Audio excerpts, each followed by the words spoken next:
তো last Saturday আমরা order করেছিলাম রিপাবলিক বিরিয়ানি। অ্যাকচুয়ালি আমাদের অনেক ধরনের বিরিয়ানি অলরেডি ট্রাই করে নিয়েছি আমরা, লাইক স্ট্রিট ফুড বলুন বা দাদা বৌদি বিরিয়ানি বলুন বা আউদের বিরিয়ানি বলুন, বাট আমার কাছে যতগুলো বিরিয়ানি আমি খেয়েছি আমার কাছে বেস্ট হচ্ছে আউদের বিরিয়ানি।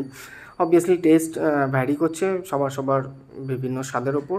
হ্যাঁ, তো যাই হোক, দাদা বৌদির বিরিয়ানি আমরা অ্যাকচুয়ালি ব্যারাকপুরে গিয়ে ট্রাই করেছিলাম। আর দীপাপি বিরিয়ানি যেটা অর্ডার করেছি সেটা জোম্যাটো থেকে অর্ডার করেছি, কারণ সুইগিতে আমার মনে হলো সুইগিতে একটু প্রাইসটা একটু higher as compare to Zomato, কারণ জোম্যাটোতে আমি 650-র মধ্যে পেয়ে গেছি, আর যেখানে সুইগি আমাকে অলমোস্ট 680 আর 690-র মধ্যে দিচ্ছিল।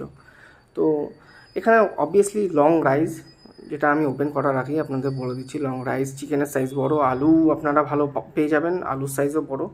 বাট স্টিল আমরা অ্যাকচুয়ালি ব্যারাকপুরে গিয়ে দাদা বৌদি বিরিয়ানি খেয়েছি, তো দাদা বৌদির যে অ্যারোমাটা, সেই অ্যারোমাটা আপনি এখানে পাবেন না আমার মনে হলো। আর যারা মোটামুটি গ্রেভি কাইন্ড অফ একটু বিরিয়ানি পছন্দ করেন, তারা আমার মনে হয় Dada Boudi biryani is the best as compare to রিবাপি।